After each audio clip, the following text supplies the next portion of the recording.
Magandang araw mga kaibigan. Magkapet pandasal muna po tayo. Ito po si Father Nono. Mga kapamilya, ngayon po ay Miyerkules de Abo, Ash Wednesday. At ibig sabihin po niyan, simula na ng sagradong panahon ng Kwaresma.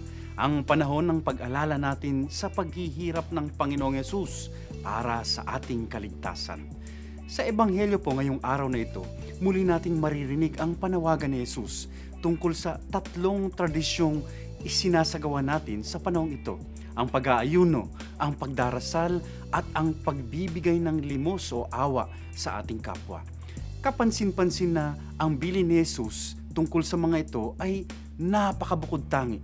Isagawa raw ang mga ito ng palihim. Sa makatwid, huwag gawin itong isang palabas. Huwag ibandera o ipagmalaki sa tao ang pagdarasal mo, ang pag-aayuno o ang pagtulong sa kapwa. Nakikita naman daw ito ng ating Ama sa Langit. Maganda pong paalala sa atin itong espesyal na bilin ng Panginoon sa atin.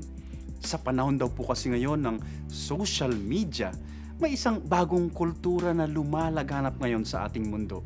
Yung tinatawag na exhibitionist culture. Wala nang pribado. Lahat ng nangyayari sa buhay mo, kinukunan ng litrato at nilalagay sa Facebook o Twitter. Di mo tuloy alam kung nagpapasikat lang sa iba. Sa atin pong pananampalataya, gaya ng turo ni Jesus, hindi gaanong mahalaga ang opinyon ng iba. Sapat na ang pagtingin o pagtatangi ng Diyos sa atin. Naway maging makabuluhan po ang Kwaresmang ito para sa ating lahat.